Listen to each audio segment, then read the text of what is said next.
I hear. We use the phrase I hear as if it were I who hears. But this utterance is based on a false assumption. Let us first start with a simple explanation of hearing and its operation. A mechanical vibration is produced somewhere in the environment. Then its energy, in the form of a sound wave, is transferred to our ears through a material medium and vibrates certain parts inside the ear. This vibration creates a series of electrical pulses that are transferred through nerves to specific parts of the brain. Ultimately, the brain processes these pulses, creating a feeling, or we might better say an illusion, of hearing. Interestingly, in reality, we do not hear the external sound, but the sound created by our brain. There are no sounds outside the brain, only waves and vibrations.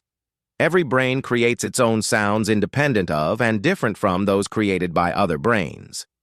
When several people hear a single sound, the brain of each of them creates its own unique mental sound independently and without any mental or physical link to the other brains. Every person hears the sound of his or her own brain, not the sound created outside, and not the sound produced by the other brains there. Each brain creates its own sounds and then hears them. Can you locate where the sound is produced in the brain and show that location to others? Where in the brain is the sound created? Where in the brain is it heard? Who hears and feels the sound in the brain? Where is the hearer who comprehends the sound after its creation? How and with what tools does the hearer hear? With another pair of ears? Can you initiate or end the process of hearing at will? Can you not hear? Can you hear? Is it you who does the act of hearing, or are you involuntarily forced to hear what your ears hear? The truth is, just as the eyes see automatically, the ears hear automatically. They do not need your will or wish or even your attention to do so. In fact, instead of saying, I hear, you should say, my ears hear.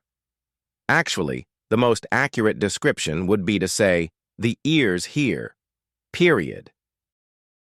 The eyes see and the ears hear automatically, independently, and without needing me, whether or not I need to do something special to make them see or hear.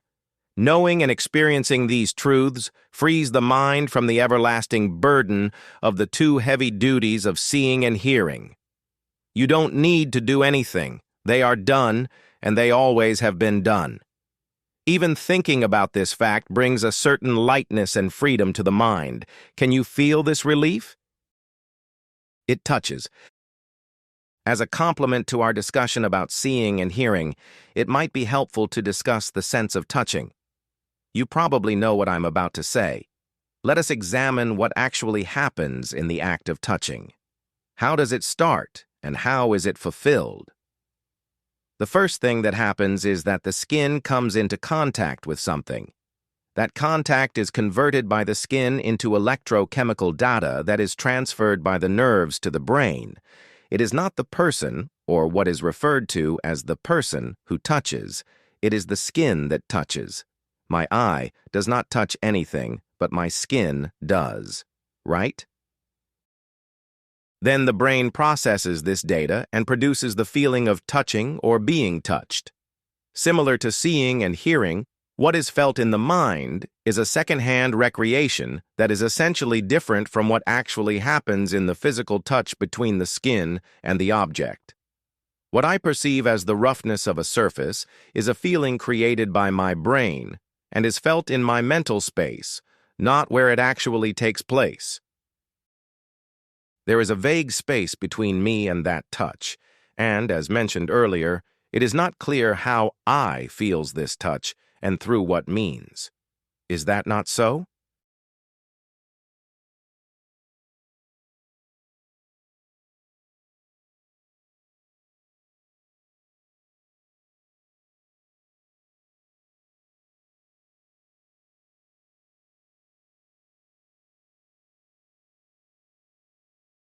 The mental space. To sum up, everything we see and hear is in our minds, and we cannot have a direct and unmediated understanding of the world. We see and hear, but it all takes place in the confined and vague space of the mind. We are a prisoner of our mind and have access only to what is provided for us in this prison. That is a fact. Moreover, we do not really know where the I who receives these visual and auditory products is located. We do not know how this I receives these audio-visual products and data. It is not clear how our I sees or hears.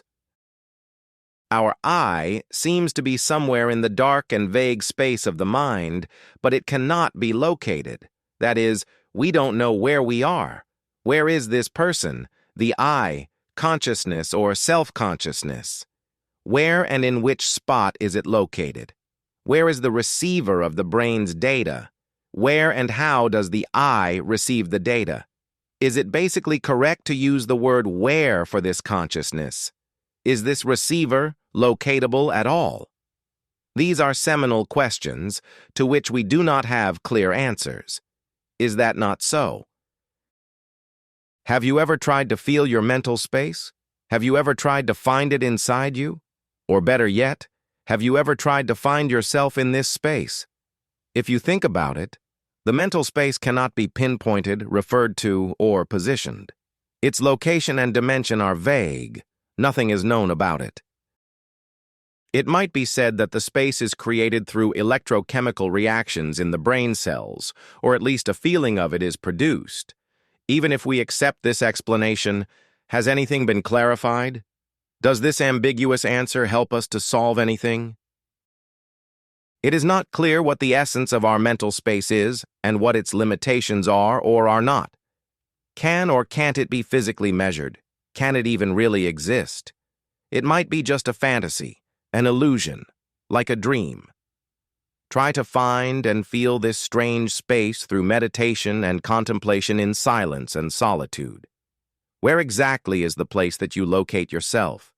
Even if you find its location, can you give any hint of its whereabouts to others?